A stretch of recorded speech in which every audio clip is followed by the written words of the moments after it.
Dear students, I hope you are all fine and studying well. Today we will discuss chapter 1st of class 11th, that is sets. Dear students, in everyday life we come across many collections of objects. For example, a deck of 52 playing cards. It is a collection of playing cards. So in mathematics also we come across many collections. For example, collection of natural numbers, collection of odd numbers less than 20. These are all the collections which are well defined. So a set is a well defined collection of objects. Let us take an example. Let us suppose I have a bag containing 2 rupees coin, 5 rupee coins and 10 rupee coins. Doesn't matter how many number of coins I have a collection of 2 rupees, 5 rupees and 10 rupee coin. That is a well defined collection. So we'll call it a set. Let us take an example in which we represent the collection of vowels in English alphabet A, E, I, O, U in this manner, where they are separated by commas and enclosed in braces. This is called a set. It is always represented by a capital letter of an English alphabet. In this, A, E, I, O, U are called elements of these set.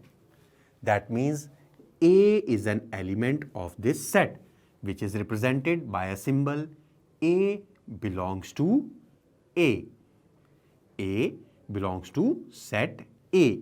Similarly, we can write that E also belongs to set A. But if we write some letter which is not belonging to this set, for example D, D does not belong to set A is represented by a symbol does not belong to. So we can represent this belong to and does not belong to in this manner. Dear students, now let us discuss the methods of representing a set.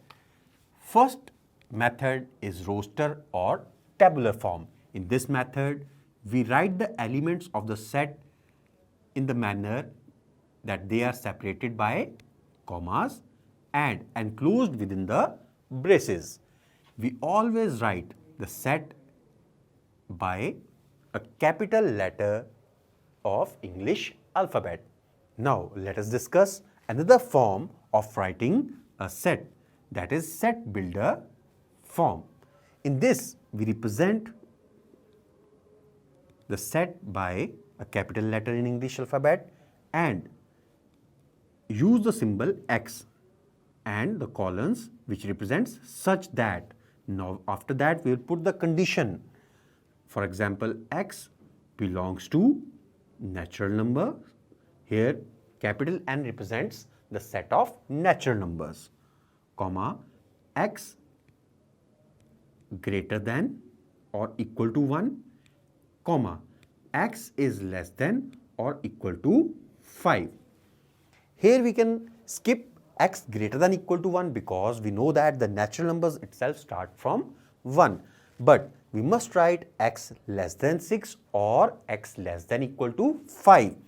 Now, the above set can be represented in set builder form like this.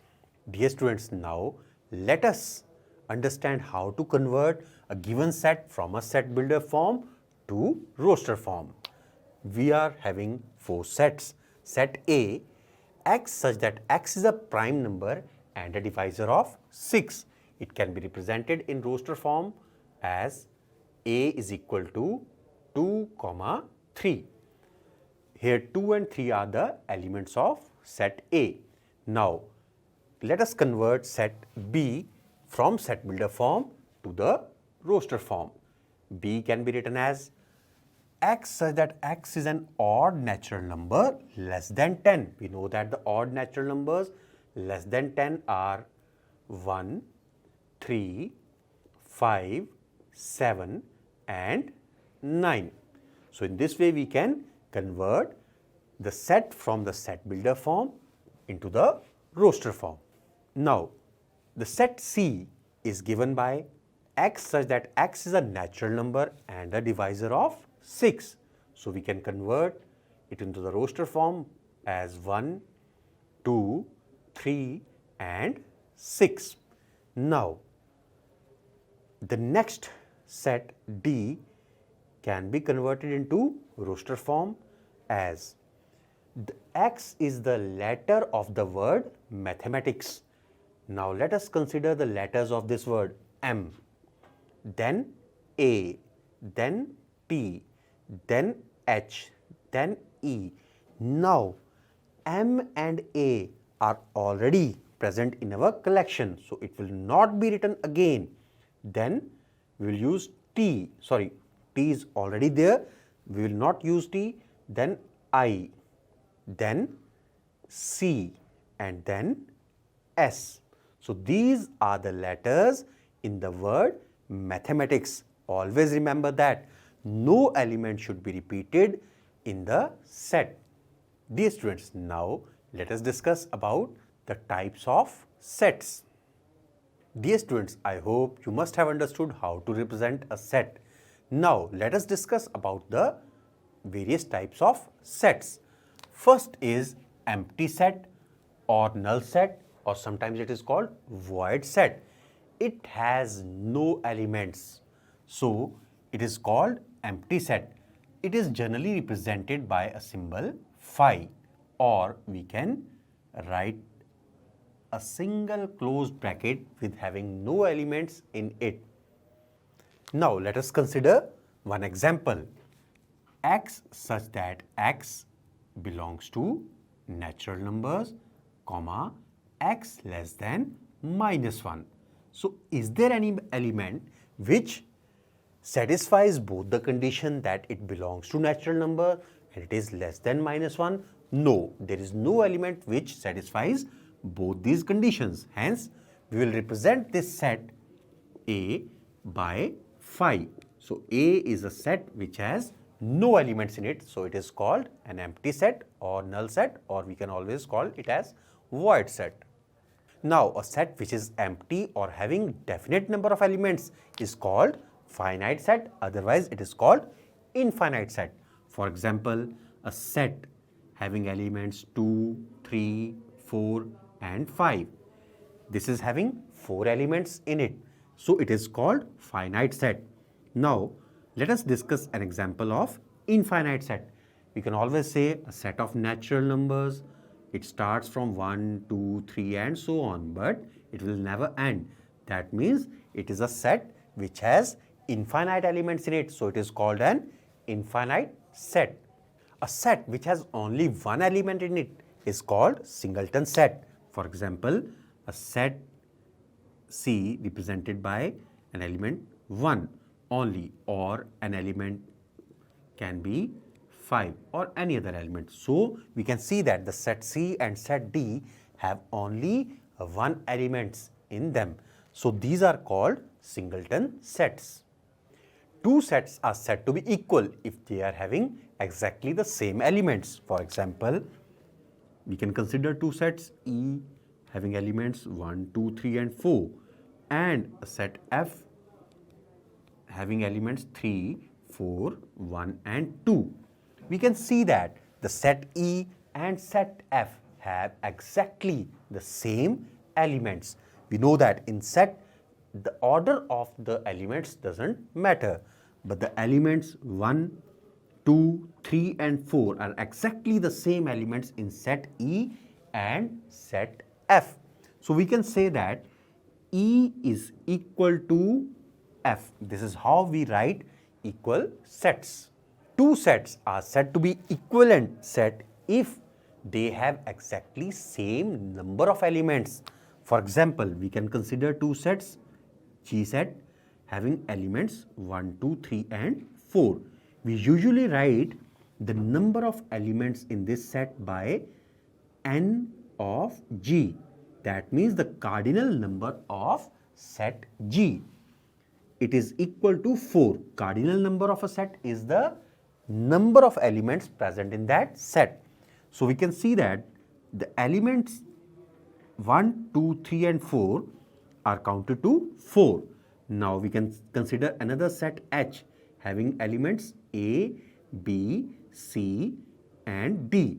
So we can see that the number of elements in set H, or we can say that the cardinal number of set H is also 4.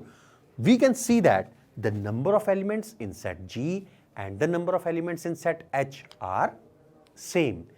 We can say that only the number of elements. We cannot say that they are both same. So we can say that equivalent set has same number of elements. So the set G and set H are equivalent sets. Dear students, now let us discuss about the subsets. Set A is said to be a subset of set B if every element of set A is also an element of set B. We generally denote it by the symbol A is a subset of B if any element A which belongs to set A implies that that element also belongs to set B. Always remember that every set is a subset of itself and phi, that is null set, is a subset of every set.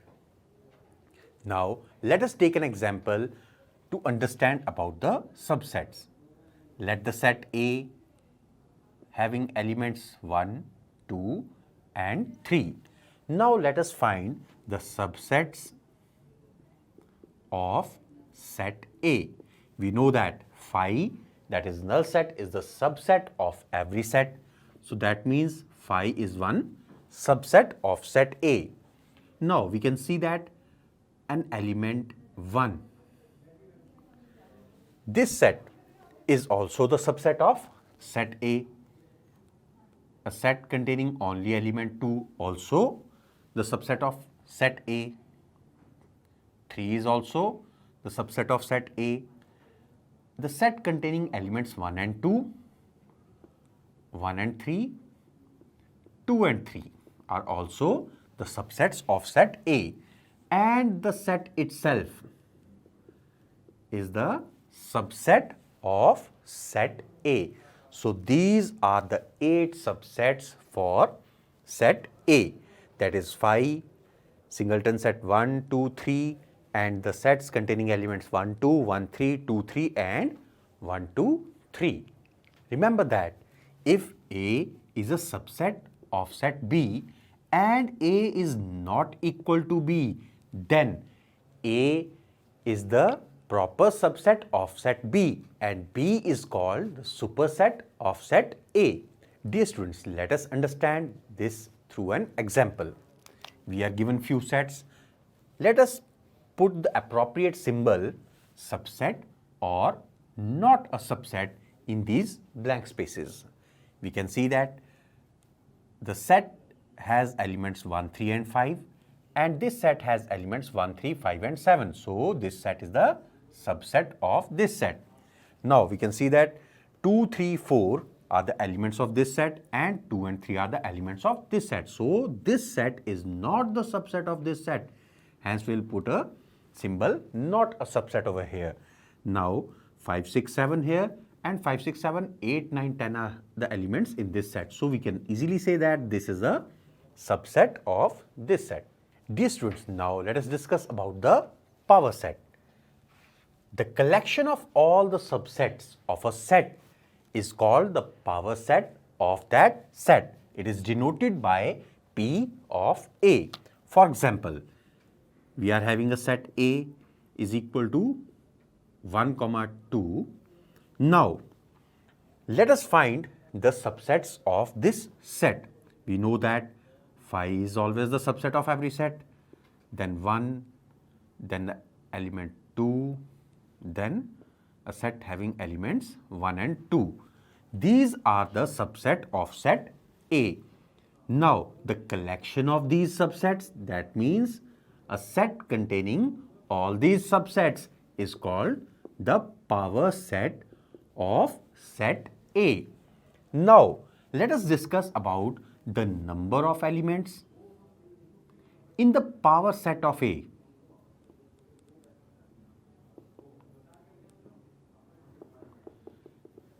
For this, what we require is the number of elements in set A. If number of elements in set A is equal to m, then this implies the number of elements in power set of A is equal to 2 raised to the power m. Let us understand this through the example. We know that A has elements 1 and 2 in it. That means the numbers of element in set A is equal to 2. Now, let us find the number of elements in power set of A. It is equal to 2 raised to the power n of A. That means 2 square, which is equal to 4.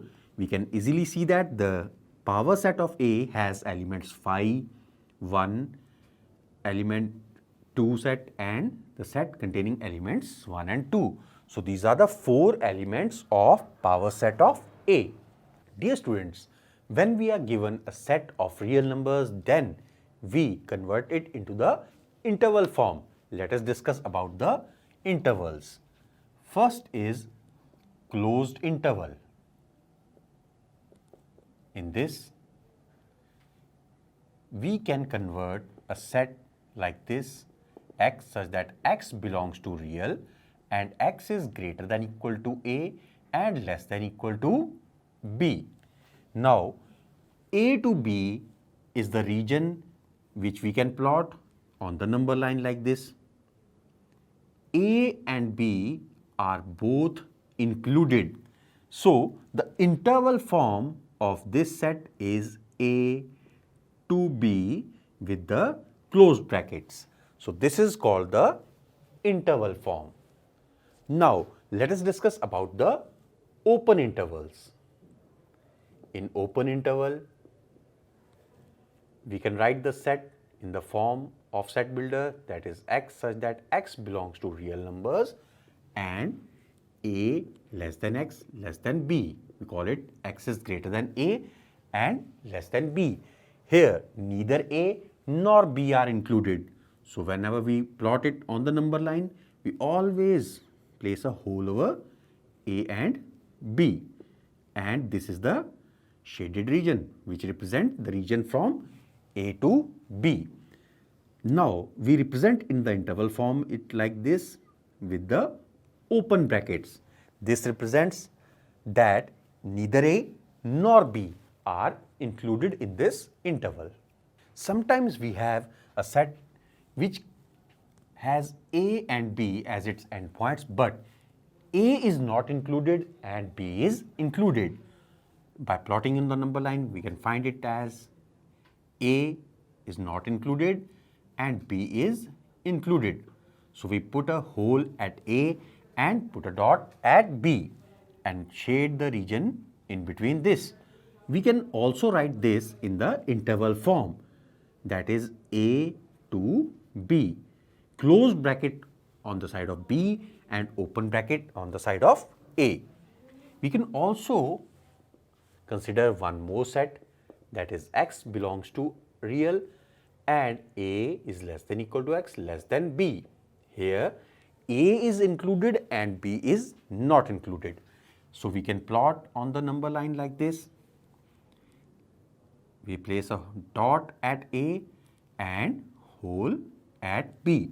We can convert it into the interval form like this, A to B. Here you can see that the number which is included has closed interval over it and which is not included has a open bracket over it. Dear students, let us understand this through an example. We have considered 4 sets, set A, B, C and D. This is the set builder form of these 4 sets. Now let us convert it into the interval form. So in this first set, we can see that x belongs to real numbers and x is greater than -4 and less than 6. So open bracket on -4 and close bracket on 6. In this second set, -12 and -10 both are not included, hence -12 and -10 under a open bracket. Now x greater than equal to 0, less than 7 and x belongs to real can be represented as 0 to 7. Here close bracket on 0 and open on 7. In the fourth set D, we can see that x is greater than equal to 3 and less than equal to 4. That means closed bracket on both. Dear students, most of the relations in sets can be described by a diagram called Venn diagram. In Venn diagram, we represent the universal set, which is the superset of all the sets in consideration, by a rectangle, and all the sets which are subsets of this universal set by circles. Let us consider a few sets. Universal set has elements 1, 2, 3, 4, 5, 6, 7 and 8. That means we can represent it through a Venn diagram. So this is a universal set. Rectangle always represents a universal set. We generally denote it by capital U. Now set A has 1, 3, 5 and 7 elements. So we represent the set A by a circle containing 1, 3, 5 and 7 as elements. Now we can also consider set B by a circle which has 3 and 7 common with set A and 8 as a separate element. So in set B we can see that there are 3 elements, 3, 7 and 8, out of which 3 and 7 are common with set A. In this way we can represent set A and set B. Now the rest of the elements can be placed here. So 2, it is an element of set, universal set, that is 2, now 4, now 6 and okay, these are 1, 2, 3, 4, 5, 6, 7 and 8. Now we can see that all the elements are placed over here, 1, 2, 3, 4, 5, 6, 7 and 8. So in this way we have represented the set in the Venn diagram. Dear students, now let us understand few operations on sets. The first operation is union of sets. In this, let us consider 2 sets. First having elements 1, 2, 3 and set P having elements 3, 4 and 5.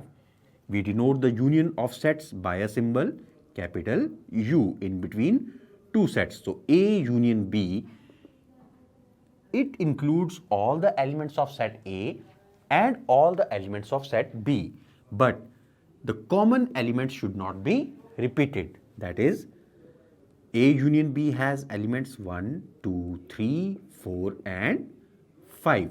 So in this way we can find the union of any 2 sets. Let us take one more example.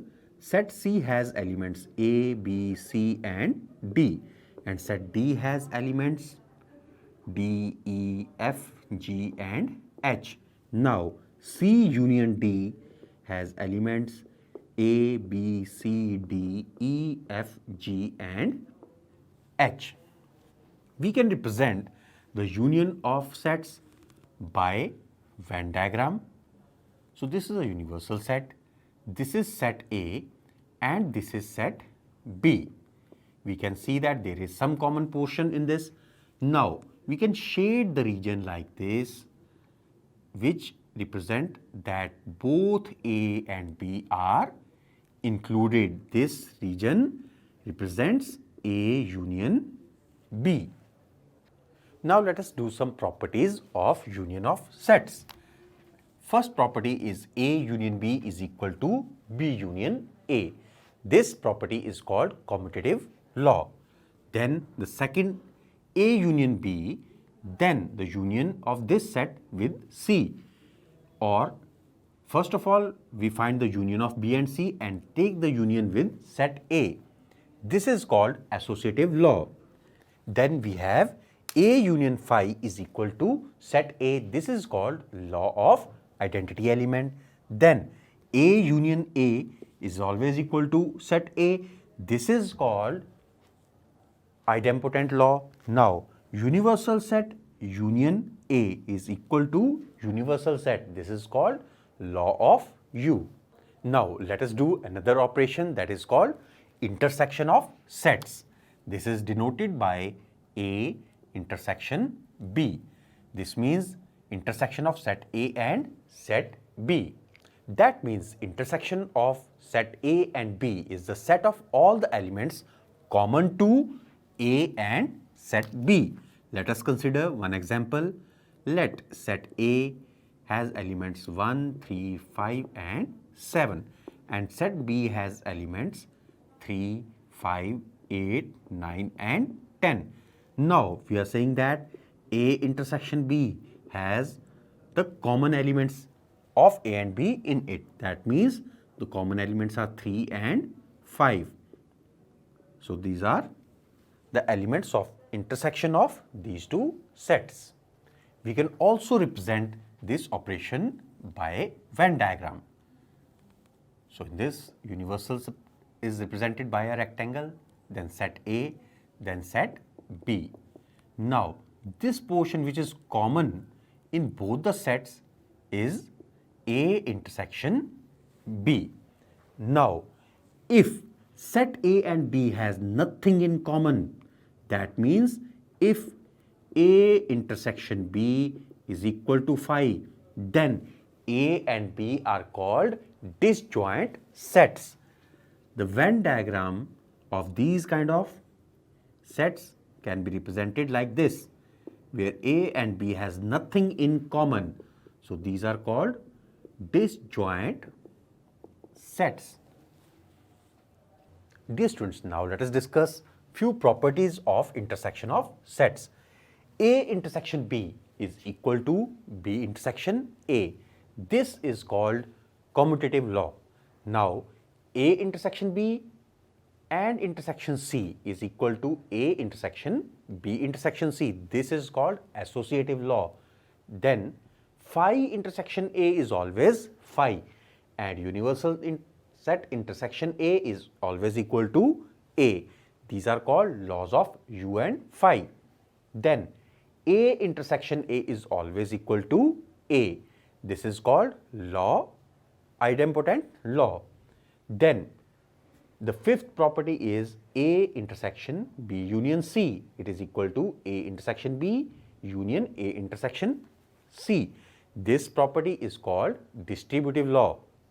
Let us now discuss another operation which is difference of sets. A minus B is the difference of A and B, which means it has all the elements of set A and none of the elements of set B. Let us take an example to understand this operation.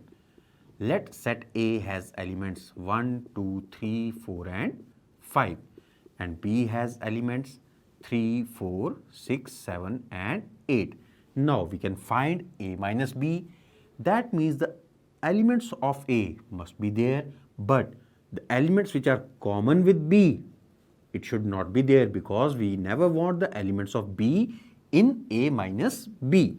So the elements left out are 1, 2, 3 and 4 are already present in set B. So we cannot take it in the difference of A and B.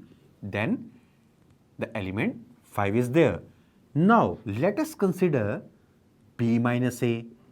In this operation, all the elements of set B must be there, but none of the elements of A must be there. So now let us find B minus A. In B minus A, we have elements 6, 7 and 8. You can see that we are giving preference to the set which is in the front and we are taking all the elements of these sets and removing the elements of the second set which is in the difference. Now let us consider these operations through a Venn diagram. These are sets A and B. Now, A minus B can be represented by this region. This region represents only A. That means we took all the elements of set A and none of the elements of set B. Similarly, B minus A can be represented by a region with having only B. That means this is the region which is representing B minus A and this representing A minus B. Now, let us consider another operation, complement of a set. Let U be the universal set and set A is the subset of universal set. Then, complement of a set is represented by A dash, that means A complement, which has all the elements of universal set except the elements of set A. Let us take an example. Let the universal set has elements 1, 2, 3, 4, 5, 6 and 7. Let A has elements 3, 4 and 5. Then A complement has all the elements of universal set except the elements of set A.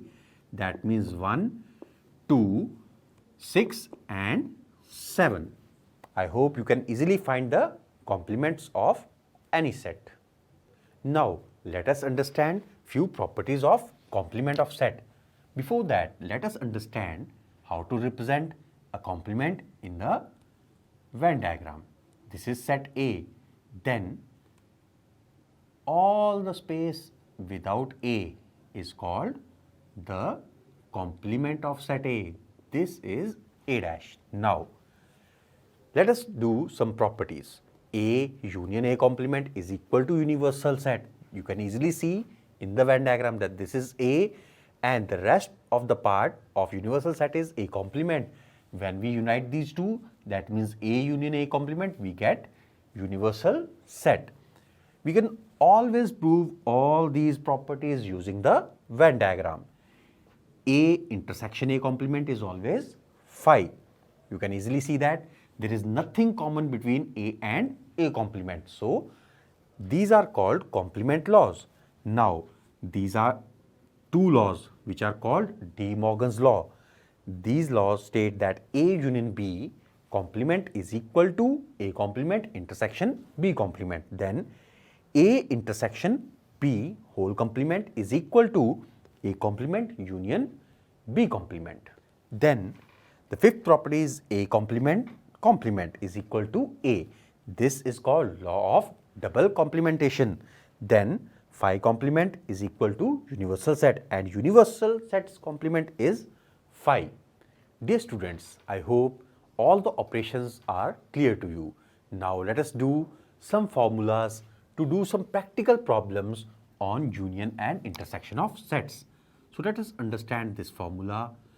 Number of elements in A union B can be given by a formula number of elements of A plus number of element in B minus number of element in A intersection B. Let us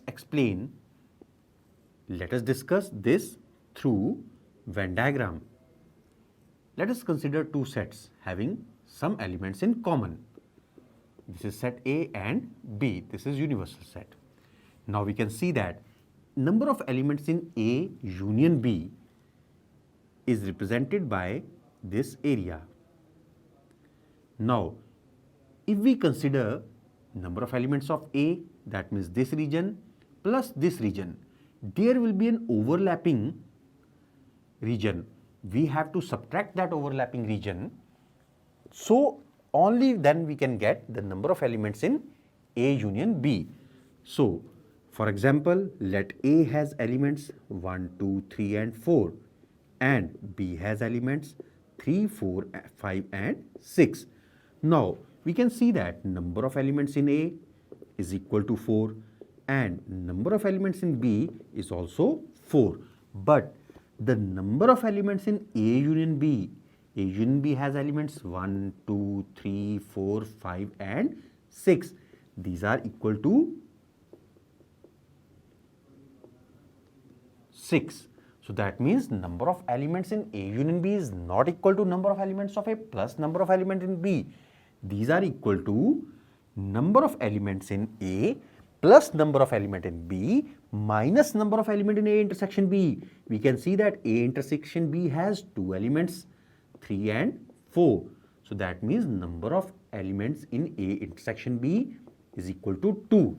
So we can easily place the values in this formula and verify this. Another formula which is very useful for union of 3 sets is given by number of elements in A union B union C is equal to number of elements in set A plus number of elements in set B plus number of elements in set C minus number of elements in A intersection B minus number of elements in B intersection C minus number of elements in C intersection A plus the number of elements in A intersection B intersection C. We can easily verify the formula using the Venn diagram. Now let us consider one example. If set X and set Y are 2 sets such that number of elements in set X is equal to 17, number of elements in Y is equal to 23 and number of elements in X union Y is equal to 38. Now we have to find the number of elements in X intersection Y. We know that the formula which will be used here is number of elements in X union Y is equal to number of elements in X plus number of elements in Y minus number of elements in X intersection Y. So let us put all the values which we have. We have X union Y's element that is equal to 38. Then we have n of X that is equal to 17 plus 23 minus n of X intersection Y. So we can easily find by transposing n of X intersection Y on the left side and rest of the numbers on the right hand side. That means 17 plus 23 minus 38. That means 40 minus 38. That means the number of elements in X intersection Y is 2. So in this way we can use the formulas to find the number of elements in either the intersection or union using these formulas. Let us understand through one example. In a group of 65 people, 40 like cricket, 10 like both cricket and tennis. How many like tennis only and not cricket, and how many like tennis? Let us denote the people who like cricket by n of C, which is equal to 40, and the people who like tennis by n of T, let it be equal to X. Now we can see that in a group of 65 people is given. That means C union T is equal to 65 and 10 like both cricket and tennis. That means number of elements in C intersection T is equal to 10. Now we can use the formula n of C union T is equal to n of C plus n of T minus n of C intersection T to find the missing value. Now let us put all the values over here. N of C union T is equal to 65, n of C is 40 plus n of T is X minus n of C intersection T is 10. So we can get here the value of X is equal to 65 plus 10, that is 75 minus 40. That is equal to 35. Now what we have got over here is not the answer to the first part. We have got the answer to this part, that how many like tennis. So what we have got eventually is number of people who like tennis is equal to 35. Now how to find that how many people like tennis only but not cricket? That means we have to subtract n of T intersection C or C intersection T, the same thing, from n of T to get the value of only people who like tennis. That means 35 minus 10, which is equal to 25. So we can say that 35 people like tennis. Out of this, 25 people like only tennis and not cricket. I hope you must have understood the practical problems related to union and intersection of sets. Dear students, I hope you must have understood the chapter thoroughly and will be able to do a lot of problems related to this chapter. Thank you.